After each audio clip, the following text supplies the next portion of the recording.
বন্ধুরা, আজকের ক্লাসে তোমাদের সকলে স্বাগত। আজ আমরা শতকরা অর্থাৎ পার্সেন্টেজ নিয়ে আলোচনা করব।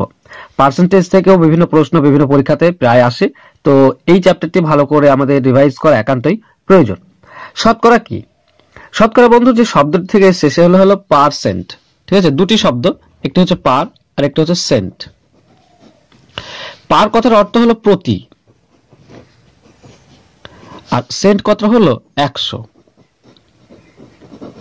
অর্থাৎ পার্সেন্টেজ পুরোটির কথার অর্থ হচ্ছে প্রতি 100তে কত। ঠিক আছে, প্রতি 100তে যেটি হবে সেটি হবে পার্সেন্ট। প্রতি 100তে যদি আমরা 10 দিই তো এটাই হবে 10%। পার্সেন্টেজকে আমরা এইভাবে প্রকাশ করি, এইটাই হলো পার্সেন্টেজের চিহ্ন। ঠিক আছে, এখন যদি এরকম বলা থাকে, ধরো 20টি দ্রব্যের মধ্যে 5টি দ্রব্য নষ্ট হয়ে গেল। ঠিক আছে, তো 20টি দ্রব্যের মধ্যে 5টি দ্রব্য নষ্ট হলো, কত পার্সেন্ট নষ্ট হলো সেটা যদি হয় তাহলে আমরা এভাবে লিখতে পারি, মোট 20টি দ্রব্য নষ্ট হয়ে গেছে 5টি। এখন আমাকে আনতে হবে 100তে কতগুলি নষ্ট হয়েছে, তো 100তে কতগুলি হলে সেটি হবে পার্সেন্টেজ। তো করতে হয় কি, অনেকভাবেই করা যায়। ধরো 20কে আমরা 100তে পরিণত করব, তো কি করতে হবে, এখানে 5 গুণ করতে হবে। তো নিচে যদি 5 গুণ করতে, উপরে আমরা 5 গুণ করব, তাহলে কত হবে না, নিচে তো আমার 100 চলে এসছে, উপরে আসবে 25, তো নষ্ট হয়েছে বলতে পারি 25%। ঠিক, আবার এভাবেও হয়। ঠিক আছে, 20টির মধ্যে 5টি নষ্ট হয়ে গেছে, তো সরাসরি আমরা 100 গুণ করে দেবো। এটা সব থেকে সহজ, সরাসরি 100 গুণ করে দাও, আমরা 100% পেয়ে যাব। ঠিক আছে, 20 সঙ্গে 100 কাটলে 5, তো অর্থাৎ হবে 25%। এটা হবে আমাদের অ্যান্সার। ঠিক আছে, এইভাবে পার্সেন্টেজ বের করতে হয়। এরপর এটা গেল ভগ্নাংশ থেকে সরাসরি আমরা পার্সেন্টেজ নিয়ে এলাম।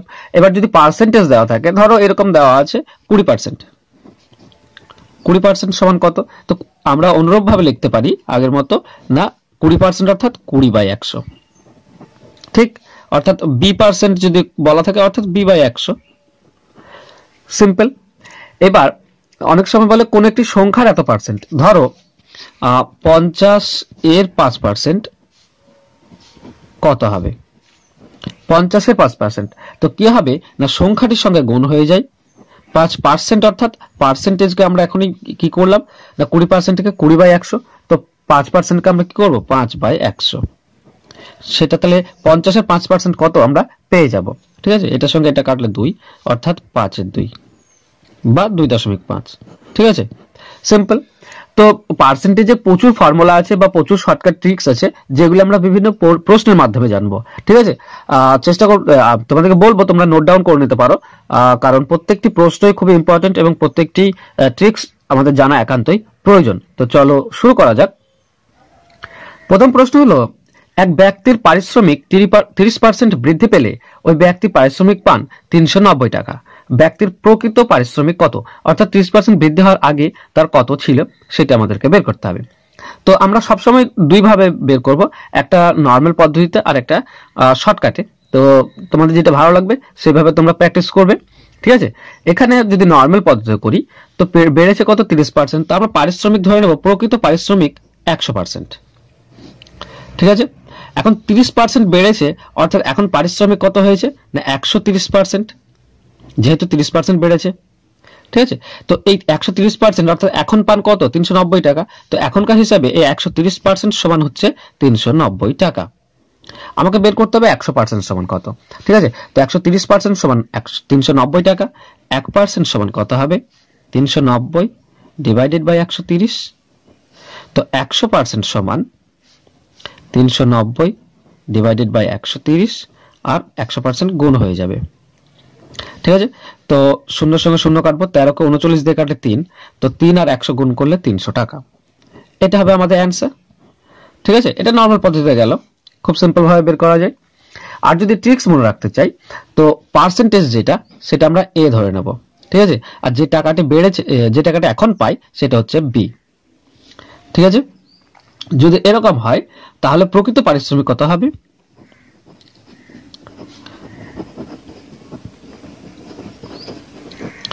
প্রকৃত পারিশ্রমিকের যে ফর্মুলা সেটা হচ্ছে সিম্পল এরকম, B/100 প্লাস A ইন্টু 100। ঠিক আছে, এত টাকা। এখানে বি হচ্ছে যে টাকাটা এখন পাই, এ হচ্ছে যত পার্সেন্ট বৃদ্ধি পেয়েছে আর তার সঙ্গে 100 গুণ। তো সমান এখানে বি মান বসাবো 390 ডিভাইডেড বাই 100 প্লাস এ অর্থাৎ 30 ইন্টু 100। তো উপরে আসবে 390, নিচে 130 ইন্টু 100। তো 130 এর সঙ্গে এটা কাটলে 3 অর্থাৎ 300 টাকা। ঠিক আছে, তো এই ফর্মুলাটা মনে রাখা আমাদের প্রয়োজন। ঠিক আছে, B divided by 100 plus A into 100। ঠিক আছে, এটা আমাদের মনে রাখা প্রয়োজন যদি পারিশ্রমিক বৃদ্ধি পেয়ে এখন টাকা হয়। এখন কি হবে, অনেক সময় কি হয় না, পারিশ্রমিক হ্রাসও পেতে পারে। ঠিক আছে, তো সেটাও আমরা দেখে নেব।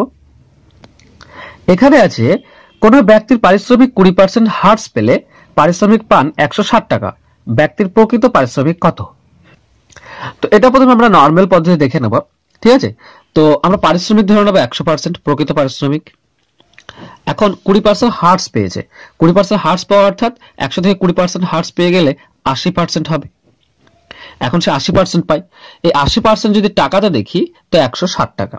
তো 80% সমান 160 টাকা আমরা বলতে পারি। ঠিক আছে, এখন আমাকে প্রকৃত পারিশ্রমিক অর্থাৎ 100% সমান কত বের করতে হবে। তো 80% 160 টাকা, 1% হবে 160 ডিভাইডেড বাই 80। তো 100% হবে 160 ডিভাইডেড বাই 80 ইন্টু 100। ঠিক আছে, শূন্য সঙ্গে শূন্য কাটবো, 8 16 কাটলে 2, তো 2 আর 100 গুণ করলে 200 টাকা। ঠিক আছে, তো প্রকৃত পারিশ্রমিক হচ্ছে 200 টাকা। এটা নরমাল পদ্ধতিটাকে সিম্পল ভাবে বের করা যায়। যদি এখানে আমরা ফর্মুলাতে দেখতে যাই তো কি হবে না, প্রকৃত পারিশ্রমিক হবে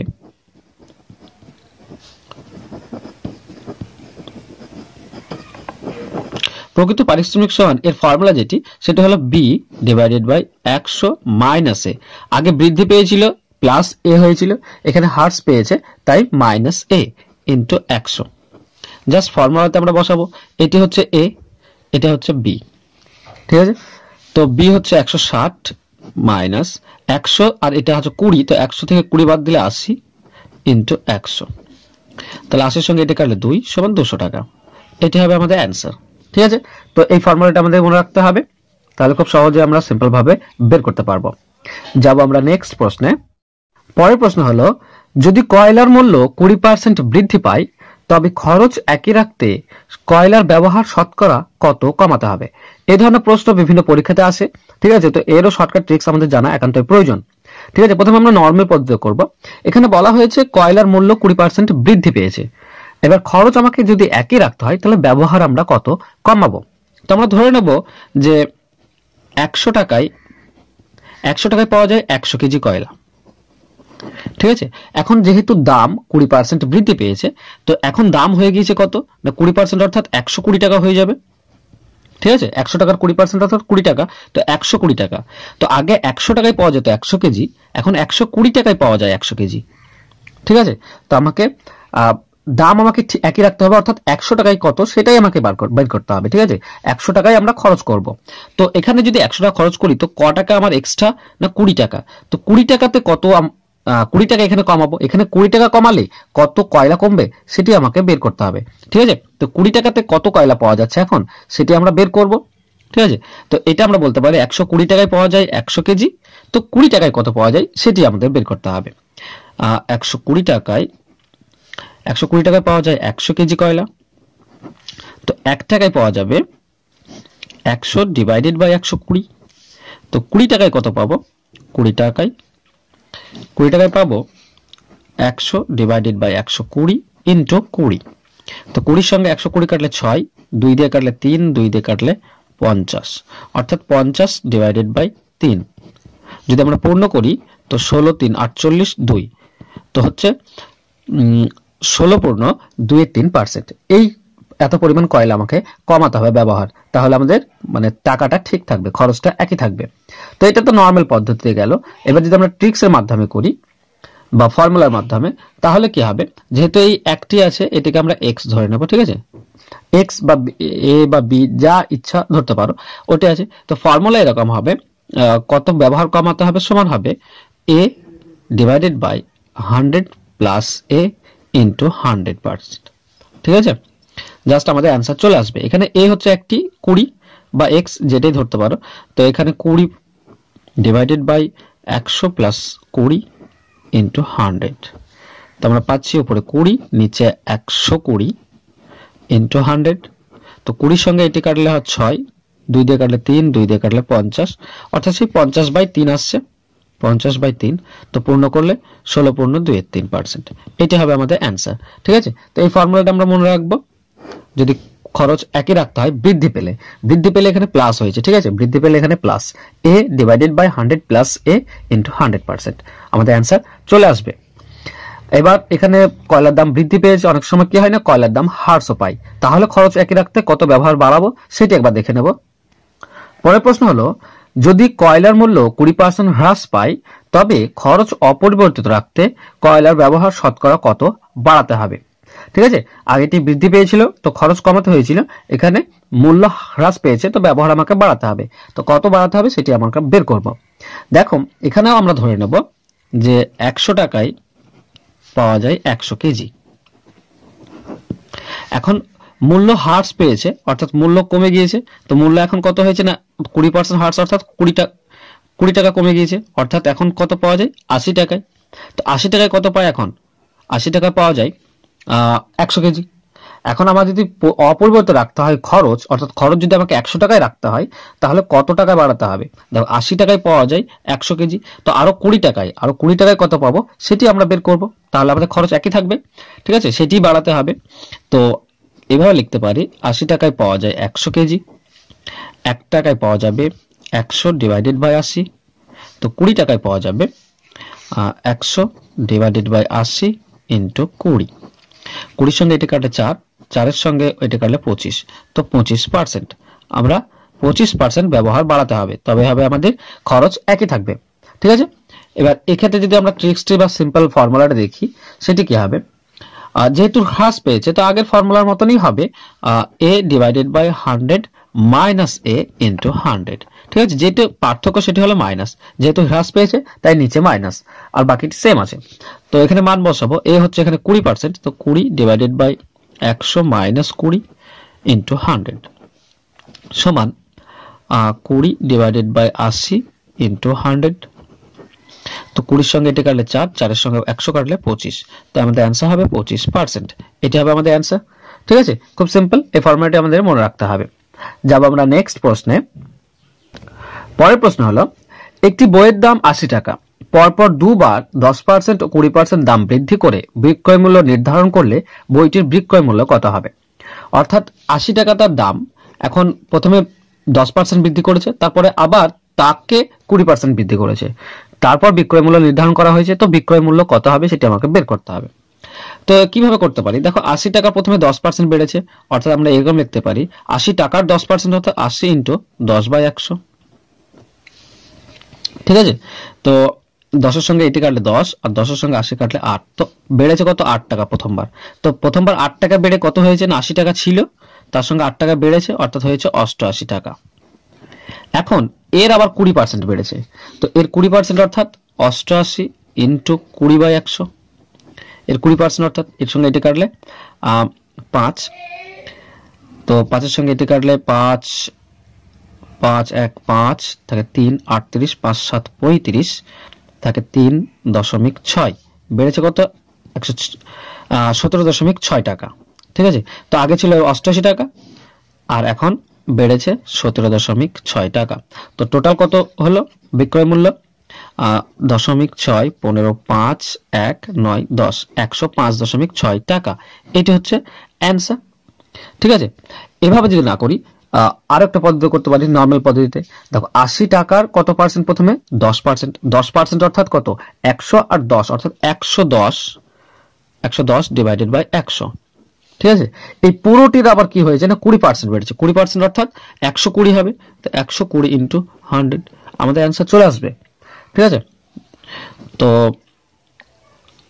শূন্য, দুটো শূন্য আছে উপরে, আমরা দুটো শূন্য কেটে দিলাম, উপরে একটি শূন্য আছে, একটি শূন্য কাটলাম, আর 10 এটা 2 দিয়ে কাটলে 5, এটা 2 দিয়ে কাটলে 4, তো 4 এবং 44, 4 12 4 48 আর 11, 48 11 দুবার 48 হবে, তবে 8 4 12 2 1 5, তো 528 ডিভাইডেড বাই 5, 528 ডিভাইডেড বাই 5। যদি আমরা এটাকে কাটাকাটি করি তা হবে 5 1 5 থাকছে 2 28 দুটো শূন্য নামলে 0, 5 5 25, 3.6, তো 105.6 টাকা এটাতেও আসছে। ঠিক আছে, যদি এভাবেও না করি আমরা দুই ভাবে, আরেক ভাবে করা যায়, সেটি হলো এরকম, পরপর দুবার বৃদ্ধি পেয়েছে তো প্রথমটা আমরা x আর দ্বিতীয়টি y ধরে নেব। ঠিক আছে, যদি এরকম হয় প্রথমটি 10% দ্বিতীয়টি y%, তো মোট কত পার্সেন্ট বেড়েছে সেটা আমরা পেয়ে যাব। কত পার্সেন্ট হবে না, x plus y plus xy by 100%, এত পার্সেন্ট বেড়েছে।